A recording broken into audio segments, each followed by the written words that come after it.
At pagkatapos ay nagharap-harap sila sa isa't isa na sinisisi nila ang bawat sarili nila dahil sa kanilang masamang layunin na kanilang sinabi kapighatian sa atin dahil nilabag natin ang hangganan na itinakda ng Allah subhanahu wa ta'ala sa pamamagitan ng pagkakait natin sa mga mahihirap at paglabag natin sa kautusan ng Allah subhanahu wa ta'ala na pagkalooban nawa tayo ng Allah subhanahu wa ta'ala ng higit pa kaysa sa ating harapin.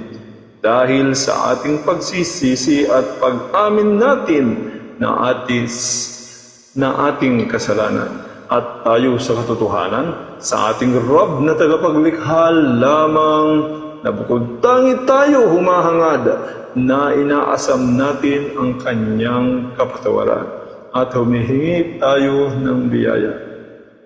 Ang katulad nito na pagpaparusa na aming ipinarusa sa mga nagmamayari ng harden ay ganito rin ang aming igagawad na parusa rito sa daigdig sa sinumang lalabag sa kautusan ng Allah subhanahu wa ta'ala at ipinagkait ang anumang ipinagkaloob ng Allah subhanahu wa ta'ala na biyaya. Subalit, katotohanan ang parusa sa kabilang buhay ay mas masidhi kaysa sa parusa nito sa daigdig, na kung batid lamang nila, ito ay iiwasan nila ang anumang magiging sanhi ng ganitong kaparusahan.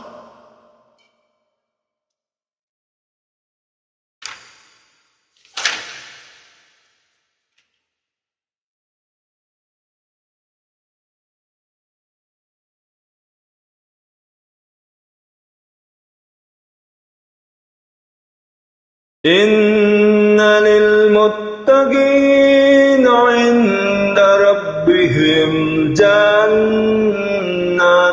'aym. Katiyakan ang mga yaong natakot sa parusa ng Allah subhanahu wa ta'ala sa pamamagitan ng pagsunod sa kanyang ipinag-uutos at umiwas sa kanyang ipinagbabawal ay para sa kanila mula sa Allah subhanahu wa ta'ala na kanilang Rabb na tagapaglikha sa kabilang buhay ay mga harden na nanduron ang patuloy at walang hanggang kaligayahan.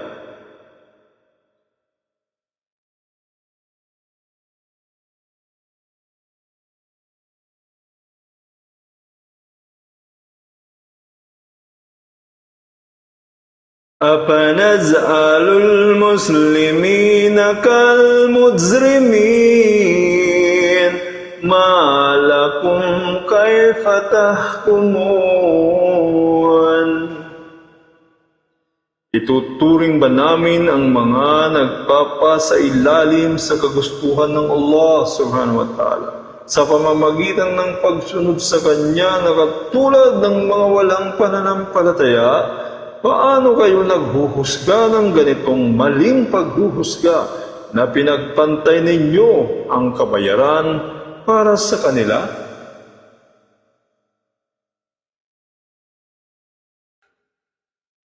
Am lakum kitabun fi tadrusun inna lakum fihi lama takhayyarun. O mayroon ba kayong aklat na ipinahayag mula sa kalangitan na nagsasaad doon na ang sumusunod ay katulad ng lumalabag na pinag-aralan ninyo roon? Ang anuman na inyong sinasabi na nagagawa ninyo sa aklat na yaon, ang anuman na inyong nais, hindi ito kailanman nangyari sa inyo. Am lakum aymanun alayna baligatun ila yawmil qiyamati inna lakum lama tahkumun. O gumawa ba kayo ng mga kasunduan na kayo ay nakipagkasundo sa amin na habang panahon hanggang sa araw ng paghuhukom na walang pag-aalinlangang mangyayari ang anuman na inyong nais?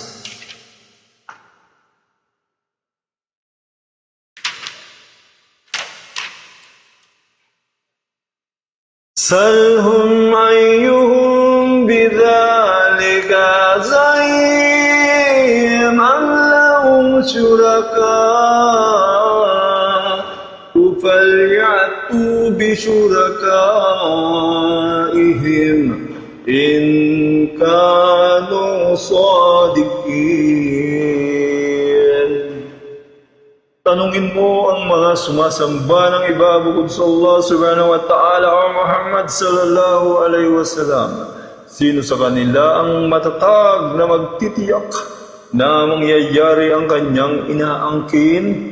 O mayroon ba silang mga Diyos-Diyosan na tinitiyak sa kanila ang anuman na kanilang sinasabi, na tumutulong sa kanila upang mangyari ang anuman na kanilang nais? Magpakita sila ng katibayan kung sila ay totoo sa kanilang pag-aangkin.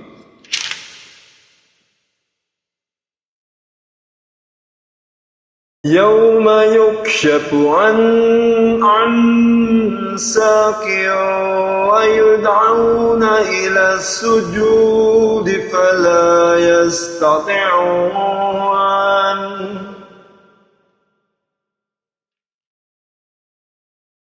Sa araw ng muling pagkabuhay ay magiging kagimbal-gimbal ang pangyayari sa darating at darating ang Allah subhanahu wa ta'ala upang pagpasyahan ang kanyang itinakda sa pagitan ng kanyang mga nilikha at palilitawin niyang kanyang kagalang-galang na soka. Sinabi ng Propeta Muhammad, ipapakita ng Allah subhanahu wa ta'ala na ating Rabb na tagapaglikha ang kanyang soka at doon magsusujud o magpapatira pa sa kanya ang lahat ng mga mananampalataya, lalaki man o babae, at mananatiling nakatayo ang sino mang nagsujud o nagpatira pa sa daigdig bilang pakitang tao lamang na sila ay tutungo upang magpatira pa. Subalit titigas ang kanilang mga likuran na hindi nila maibabaluktot ang kanilang mga buto sa gulugod.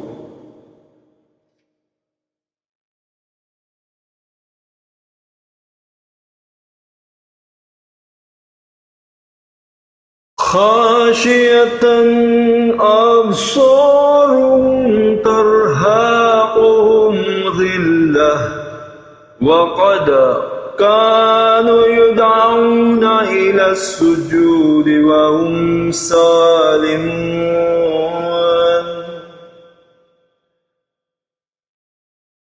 Nakatungo ang kanilang mga paningin na hindi nila maiaangat, na sila ay pinagtakluban ng kaabahan at kapahamakan dahil sa tindi ng parusa ng Allah subhanahu wa ta'ala. Katiyagang sila noon ay hinihikayat tungo sa pagsasagawa ng sala para sa Allah subhanahu wa ta'ala at pagsamba sa Kanya. At sila noon ay kayang-kaya nilang gawin ito. Subalit sila ay hindi nagpatira pa dahil sa kanilang pagmamataas. فَذَرْنِي وَمَنْ يُكَذِّبُ بِهَذَا الْحَدِيثِ سَنَسْتَدْرِجُهُمْ مِنْ حَيْثُ لَا يَعْلَمُونَ وَأُمْلِي لَهُمْ إِنَّ كَيْدِي مَتِينٌ. Na kung kaya hayaan mo Muhammad sallallahu alaihi wasallam ako at siya na tinanggihan ang dakilang Quran na ito, dahil katiyagang nasa akin ng pagbabayad at pagpaparusa sa kanila, na pagkakaluban namin sila ng mga kayamanan, mga anak at mga biyaya bilang pagpapaluwag sa kanila na hindi nila namamalayan nito ang dahan-dahan na nagpapahamak sa kanila at bibigyan namin sila ng sandaling ginhawa